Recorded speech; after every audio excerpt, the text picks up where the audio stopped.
और अब ये देखिए माफ़ीनामा लिख रहे हैं हमारे सामने। तो बहरहाल ये बहुत ही अच्छे इंसान हैं। क्योंकि मैंने देखा है कि लोग एक विशियस साइकिल के अंदर फंस जाते हैं। वेट गेन करो, वेट लूज़ करो, वेट लूज़ हो गया फिर नॉर्मल ईटिंग पे आ जाओ, फिर वेट गेन हो जाएगा, फिर लूज़ करो।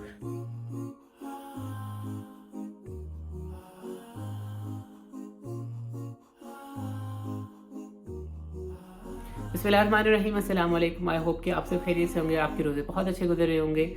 तो लास्ट व्लॉग मैंने बनाया था लास्ट ईयर और आप लोगों ने बहुत ज़्यादा पसंद किया था, अप्रिशिएट किया था, बहुत सारे मैसेजेस रिसीव हुए थे। व्लॉग बनाने में एक्चुअली मसला ये होता है कि एक तो मेहनत बहुत ज़्यादा लगती है और I am a bit reluctant. तो आज का जो हमारा व्लॉग होगा वो एक रैंडम व्लॉग होगा। मेंटेनेंस डाइट का जो टॉपिक है वो मैं एक्सप्लेन करने की कोशिश करूँगा अपनी रूटीन में कि मैं अपनी वेट लॉस जर्नी के बाद किस तरह चीज़ों को लेके चल रहा होता हूँ, हर चीज़ इंजॉय करने के बावजूद। एक्चुअली पिछले कुछ ऐसे से कंटेंट काफ़ी ज़्यादा कॉम्प्रोमाइज़ हुआ था। मुझे पता है कि पोस्टिंग बहुत कम होती है, वीडियोज़ अब बहुत कम आ रही होती हैं। एक्चुअली टाइम के साथ मैनेज करना बहुत मुश्किल हो रहा है आजकल, बट आई विल ट्राई इंशाल्लाह कि अब कंटेंट ज़्यादा फ्रीक्वेंसी के साथ आए। इंशाल्लाह हम in future 30 days weight loss challenge भी करेंगे। मैं इंशाल्लाह कोशिश करूँगा कि डेली व्लॉग आया करे, क्योंकि इस साल मेरे भी कुछ फिटनेस गोल हैं जो कि मैंने अचीव करने हैं। आप हर साल एक गोल लेके चलते हैं, तो मेरा भी इसी तरह एक फ़िटनेस का गोल है इस साल जो मैंने अचीव करना है। तो इंशाल्लाह मैं आपकी डिटेल्स शेयर भी करूँगा। तो इंशाल्लाह उसमें ये होगा कि 30 डेज़ कंटिन्यूसली व्लॉग मैं इंशाल्लाह बनाऊँगा, आप लोगों की मोटिवेशन रहेगी और इंशाल्लाह हमारे जो व्लॉग का टॉपिक भी हुआ करेगा। ऐसा नहीं होगा कि व्लॉग बस बगैर किसी टॉपिक, इंशाल्लाह कुछ सीख के आप जाएंगे। तो आज का जो व्लॉग है वो रैंडम ही है। अभी सहरी का टाइम हो रहा है तो अभी सहरी करेंगे और सहरी में हमारे पास ग्रिल्ड चिकन सैंडविच है। मैं बहुत ज़्यादा इस्तेमाल करता हूँ, तो मैं उसकी वीडियो भी पोस्ट कर देता हूँ। और उसके साथ ज़्यादातर मैं लस्सी इस्तेमाल कर रहा होता हूँ। तो लस्सी के अंदर मैं ज़्यादातर चीनी इस्तेमाल नहीं करता, सुकराल इस्तेमाल करता हूँ। तो वो मैं क्लिप्स ऐड कर देता हूँ। तो इंशाल्लाह फिर आपसे मुलाकात होती है। So many dreams, yeah, in my life. I dream a lot of things in my life. You dream, I dream. They dream, we dream. Cause we don't be satisfied for what we have. We have different dreams in our life. We dream of getting rich, being famous, being scholars and so. We dream those ordinary dreams, forgetting that one day we'll leave this world. तो जी हमारी सहरी हो चुकी है। सहरी में हमने लिया 1 पैन चिकन एग सैंडविच। मैं अक्सर बनाता हूँ, इजी काफ़ी रहता है कि पैन के अंदर बन जाता है। उसके साथ हमने लस्सी बनाई। लस्सी के अंदर मैंने सुकराल यूज़ किया। सुक्रोलोस आर्टिफिशियल स्वीटनर है, आप स्टीविया भी यूज़ कर सकते हैं, आप एस्पर्टेम वगैरह भी यूज़ कर सकते हैं, लेकिन लिमिटेड क्वांटिटी के अंदर। अब ये सैंडविच बनाने का मकसद क्या था, इसके अंदर एक तो बन बहुत जल्दी जाता है, इसके अंदर प्रोटीन कंटेंट बहुत ज़्यादा है। जैसे कि आपने देखा कि हमने 2 एग्स इस्तेमाल किए, इसके साथ साथ चिकन भी इस्तेमाल किया और मैंने ब्रेड को लिमिटेड कर लिया और हमने ऑयल की भी लिमिटेड क्वांटिटी इस्तेमाल की। इसका मकसद क्या था कि हमारा जो प्रोटीन कंटेंट है वो अच्छा रहे। इससे क्या होगा कि दिन के अंदर भूख भी नहीं लगती। और मुझे पर्सनली बहुत हैवी सहरी करना पसंद भी नहीं है, लाइक लोग पराठे वगैरह खा रहे होते हैं, तो वो वाला सीन नहीं है मेरा। तो मैं इसी तरह की लाइट सहरी करता हूँ, लेकिन मैं कोशिश करता हूँ कि जो अपने न्यूट्रिएंट्स हैं या कैलोरीज़ हैं उनको मैं ट्रैक करके चलूँ। तो ये मैं कोशिश होती है कि 600 से 700 कैलोरीज़ की मेरी सहरी हो जाए। अभी फ़जर की अज़ान में तकरीबन 15 मिनट बाकी हैं, तो अभी हम फ़जर की नमाज़ पढ़ेंगे और इसके बाद आज मैंने बेसिकली ट्रैवलिंग करनी है। तो इंशाल्लाह फिर आपसे मुलाकात होती है बस स्टेशन पे।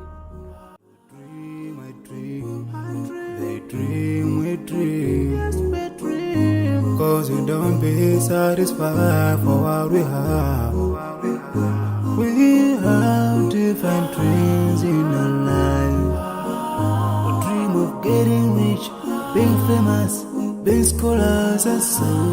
We dream those ordinary dreams, forgetting that one day we'll leave this world.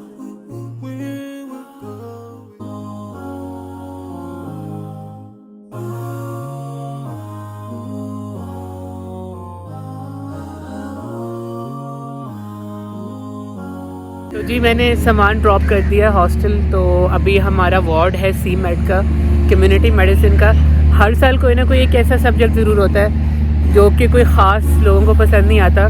तो community medicine in 4th year MBBS is like that. तो अभी हमारा कम्युनिटी मेडिसिन का वार्ड है, तो वो लेते हैं, तो मैं आपको दिखाता हूँ।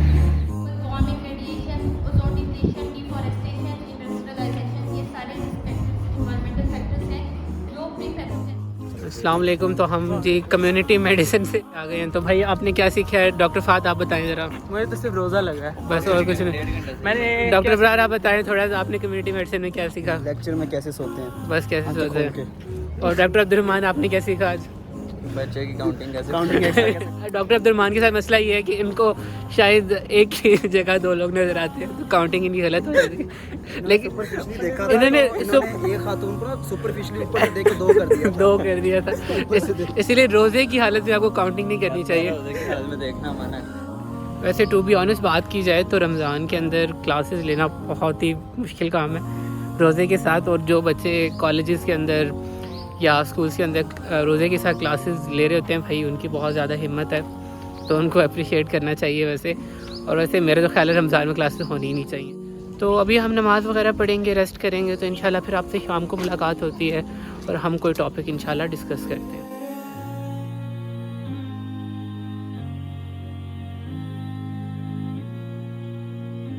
अस्सलाम वालेकुम एवरीवन। हमने असर की नमाज़ पढ़ ली है और अपनी बात वगैरह भी कर ली है, तो अभी थोड़ा सा टाइम रहता है इफ्तार में। तो हमेशा याद रखिएगा कि रमज़ान का जो बेसिक मकसद है वो आपकी इबादत ही है, लेकिन इसके साथ साथ अपनी सेहत के ऊपर भी कॉम्प्रोमाइज़ हमें नहीं करना चाहिए। वैसे ख्याल रखा जाए कि इस बात का कि हम हेल्दी चीज़ें खा रहे हो, लेकिन ये भी ना हो कि बिल्कुल आप इबादत वगैरह छोड़ के बिल्कुल ही आप डाइटिंग की तरफ चले जाएं। इसका बिल्कुल ये भी मकसद नहीं है रमज़ान का कि आप डाइट वगैरह करते रहें। डेफ़िनेटली आप अपनी इबादत पर भी फोकस करें और साथ एक हेल्दी तरीके से काम कर सकें, ताकि आपकी बॉडी जब हेल्दी होगी तभी आप इबादत वगैरह भी अच्छे तरीके से कर सकेंगे। तो घर के अंदर आपकी जो इफ्तार की रूटीन होती है वो बड़ी सेट होती है। फॉर एग्जांपल मेरी रूटीन ये होती है कि 3 से 4 सर्कुलर गोल पकौड़े होते हैं, इसके साथ जाम शीरी होता है, उसके अंदर लेमन डाल लें, लेमनेड बड़ा अच्छा बनता है, शुगर फ्री जाम शीरी का। इसके साथ साथ फ्रूट चाट होती है। तो बेसिकली मैं यही खा रहा होता हूँ। कभी कभार हो समोसा वगैरह मैं नहीं खाता, इसके साथ कभी कभार कबाब वगैरह हो तो मैं ज़रूर ले लेता हूँ। तो इसके बाद मील ही होता है मेन जो तरावी के बाद। तो लेकिन हॉस्टल के अंदर थोड़ी सी चीज़ें वेरिएबल करती हैं, क्योंकि आपने मिल के काम करना होता है। तो यहाँ पर आपको थोड़ा सा पोर्शन कंट्रोल को देखना होता है कि आप किस तरह चीज़ों को मिलकर कर सकते हैं। तो यहाँ पर हॉस्टल के अंदर यही ट्राई होती है कि मिल के थोड़ा बहुत पोर्शन कंट्रोल कर लिया जाए, क्योंकि यहाँ पर चीज़ें ख़ुद बनाना उस तरह पॉसिबल नहीं होता, लेकिन चीज़ों को थोड़ा सा मैनेज किया जा सकता है। तो मेंटेनेंस के अंदर थोड़ा सा आपके पास ये रिस्ट्रिक्शन नहीं होती कि आपने बिल्कुल चीज़ों को देखना होता है एक्यूरेटली, लेकिन ये है कि आपको इस वक्त तक आइडिया हो जाता है कि कौन सी चीज़ें आपके लिए सही हैं और कौन सी चीज़ें आपके लिए सही नहीं हैं। We have different dreams in our life. We dream of getting rich, being famous, being scholars and so. We dream those ordinary dreams, forgetting that one day we'll leave this world. We will go with no dream, we dream, yeah. Sorrowful, yeah. My biggest dreams to see you. तो हमने अपनी इफ्तारी कर ली है, नमाज़ी पढ़ ली है। तो ये मेरा डॉक्टर उमर है हमारे साथ। तो हमने वो एक ही प्लेट थी जो हम 2 बंदों ने खाई सुकून से। तो अब डेफिनेटली हम 12 लोग थे, तो हमारे लिए हॉस्टल के अंदर वो कैलोरी ट्रैकिंग करना मुश्किल हो जाता है। तो फिर पोर्शन कंट्रोल ही एक वाहिद ऑप्शन बच जाता है। तो लाइक उसके अंदर थोड़ी फ्रूट चाट थी, थोड़े से दही भल्ले थे, इसी तरह पकौड़े थे और थोड़ी सी टिक्की थी। तो ये फिर इस तरह बेहतर रहता है कि आप थोड़ा सा पोर्शन कंट्रोल करें तमाम चीज़ों में। तो अभी इंशाल्लाह आपसे मुलाकात होगी तरावी के बाद अपने मील पे। तो चले मिलते हैं।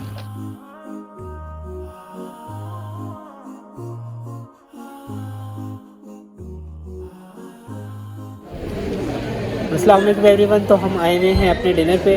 तो आज हमारे बहुत ही प्यारे रूममेट डॉक्टर हसनैन हमें ट्रीट दे रहे हैं। तो मैं अपने तमाम रूममेट्स के साथ यहाँ पर रेस्टोरेंट में मौजूद हूँ। तो अपने तमाम जो मेरे रूममेट्स हैं उनकी तरफ से सलाम सारे हाय करने पे। ये हमारे आज के सिकंदर हैं डॉक्टर हसनैन। डॉक्टर हसनैन आपको कैसा लग रहा है हमें खाना खिलाकर?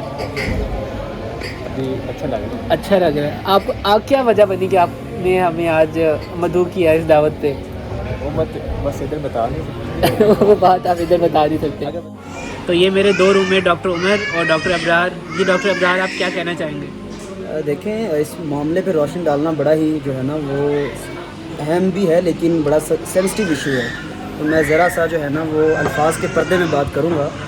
आपको याद होगा वो पूनम माशी की रात, जब हम जो है ना 3 रूममेट्स उसामा को निकाल के तो हम ज़रा बाइक्स पे जा रहे थे और बस शैतान नहीं था हमारे साथ क्योंकि रमज़ान है, तो हमने सोचा कि क्यों ना शैतान नहीं था लेकिन कोई और हमने सोचा कि क्यों ना ये जो इसका मनसब है ना किसी और को सौंपा जाए। अच्छा, तो हमारे हसनैन भाई ने जो है ना अपने आप को पेश किया हाथ हिला दे डॉक्टर इसमें, और आप यकीन करें कि ऐसा पेश किया कि अब वो यहाँ पर पेश कर दें। और अब ये देखिए माफ़ीनामा लिख रहे हैं हमारे सामने। तो बहरहाल ये बहुत ही अच्छे इंसान हैं।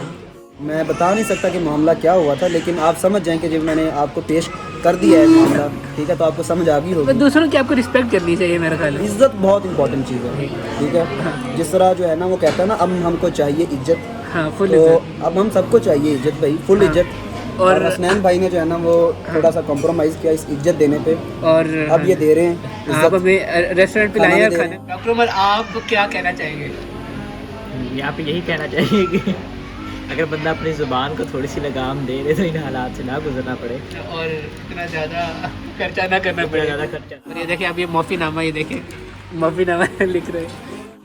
ट्रेनिंग कर रहे हैं। एक बात जो है ना जो इम्पोर्टेंट है, जो संजीदा बात ये है कि जब भी किसी से माफ़ी मंगवाएं ना तो उसको पेनल्टी ज़रूर डालें। हाँ, पेनल्टी के बगैर कोई माफ़ी नहीं होती, बिल्कुल ठीक है, सही बात। क्योंकि वो फिर याद रहती है बंदे को। याद रहती है। पेनल्टी भी हैवी वाली होनी चाहिए। हैवी वाली। किसी को आप मशवरा दें, हाँ। या किसी को आप इस तरह ट्रेनिंग दें, ट्रेनिंग दे। या किसी को माफ़ी दें, हाँ, बिल्कुल तो ऐसे। आप फ्री ना दें। If you are good at something, don't give it free. Till I make it to his paradise, the home of my biggest dreams to see you,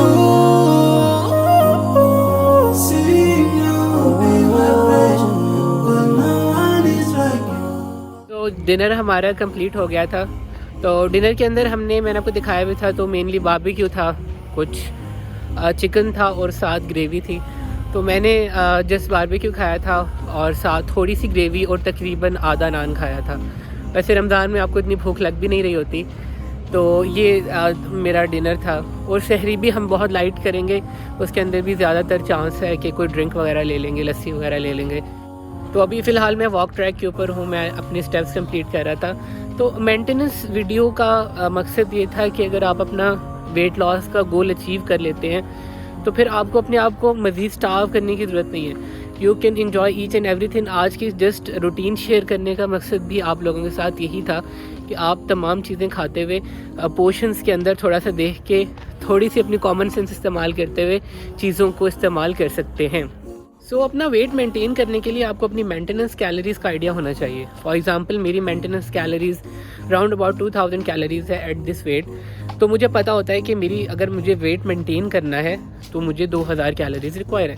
मैं एग्जांपल देता हूँ कि पहले रमज़ान के 10 दिन मेरी जो कैलोरिक इंटेक थी वो ज़्यादा थी, राउंड अबाउट 2000 से एक्सीड कर जाती थी। लेकिन अगले 10 दिन मुझे आइडिया था कि पहले 10 दिन ज़रा इंटेक ज़्यादा रही है, तो अगले 10 दिन थोड़ी सी मैंने अपनी जो कैलोरिक इंटेक थी वो कम कर ली। अब उससे क्या हुआ कि तमाम जो कैलोरिक ओवरऑल बैलेंस था वो इक्वल रहा और मेरा जो वेट था वो मेंटेन रहा। इवन कि मेरे वर्कआउट्स नहीं हो सके, मेरे स्टेप्स भी कंप्लीट नहीं हो सके, क्योंकि आप में से जो लोग मुझे जानते हैं या इंस्टा पे फॉलो करते हैं तो आपको पता होगा कि मैं हाफिज़ हूँ, तो मैंने तरावी वगैरह लीड करनी होती है, तरावी प्रेस पढ़ानी होती है। तो उसके अंदर फिर आपके पास इतना टाइम नहीं होता कि आप अपने वर्कआउट्स कर सकें।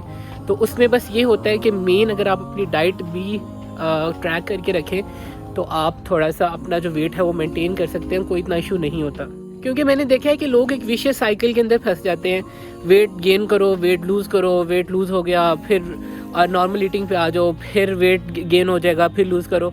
तो एक साइकिल चलता रहता है और तमाम ज़िंदगी बस वेट के चक्कर में रहते हैं। तो डेफिनेटली वेट एक फैक्टर है, लेकिन आप अपनी ज़िंदगी को एंजॉय करना सीखें इन तमाम चीज़ों को। अगर आप थोड़ा सा इसको एक लाइफस्टाइल बना लेंगे और बहुत कम कैलोरीज नहीं लेंगे, अपनी मेटाबॉलिक रेट अच्छा रखेंगे अपना, तो इंशाल्लाह आपको मसला नहीं होगा। और रही बात आपके वर्कआउट्स की, अब मुझे मौका मिल रहा है तो मैं अपनी जो वर्कआउट्स है वो कर रहा हूँ। अब ये एक लाइफस्टाइल है। अब इसका मतलब ये नहीं है कि अगर वेट लूज़ कर लिया है और आप अब चाहते हैं कि आप इसको मेंटेन करके रखें तो आप उस रूटीन पे वापस नहीं जा सकते जिस पे आप पहले थे, क्योंकि जिस पे आप पहले थे तो वो तो आपको वहाँ पर रख रही थी। सो इस नए लाइफस्टाइल को, इस नई फिज़ीक को मेंटेन करने के लिए आपको थोड़ी सी कुर्बानी जो है वो आपको देनी पड़ती है।